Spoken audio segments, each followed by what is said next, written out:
Hi there, I'm Brock Shank with Straight Line Delivery. I'm making this video today to help some of you decide if hot shotting or flatbed trucking is right for you as an owner-operator.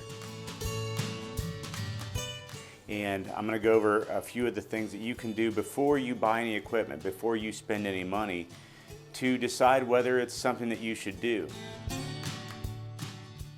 So a lot of guys will call me and ask, well, I'm going to start my own business. I'm going to get my own MC number, my own DOT number, and I'm going to start hot shotting. And I always tell people, there's a few things you need to understand. When you first start a business, you don't have any customers. Let's say you've got one. Let's say there's somebody in your town that ships whatever widget it is. They ship a lot of them, and they say, we can keep you busy for as long as you want to run. So you've got one guy that'll send you out, and he'll pay you really good money. That's great. But when he sends you out, you have to find a way back. The finding a way back part when you're new is the tough part.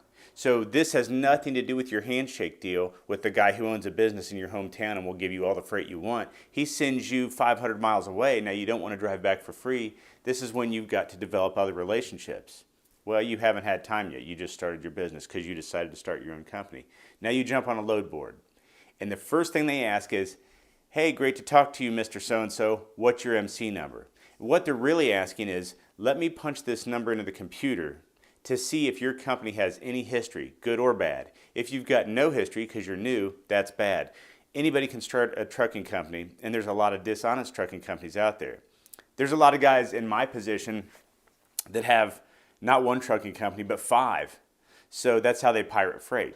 They'll have one truck book the load, another truck come get it, and then they'll have the original truck show up an hour later and say, hey, where's the freight?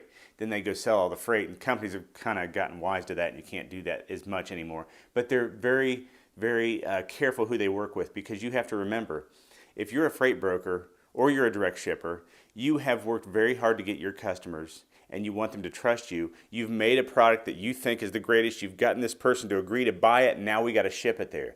You don't want that to be the weak link, so you always want to work with somebody who you trust. So as a shipper or a broker, you can't blame them if they want to use a customer that like a trucking company, that they've already used hundreds of times, opposed to somebody they've never heard of. They don't know if they can trust you. So it's very hard. I would say, to be safe, if you're going to start your own trucking company, have another source of income in your life that's from a family member, or have money set aside that you can really just barely break even for the first 2 years if you're going to start your own business. If you don't have enough money set aside, or somebody else in your life that can help you out to get you, I'd say 2 years worth of help with paying your bills, because you're just going to break even a lot of times, I wouldn't suggest that. If you don't have enough money to do that, that's a recipe for disaster. So again, if this video has been helpful for you, like it, follow us on Facebook, follow us on YouTube. Thanks, and have a great day. Be safe out there.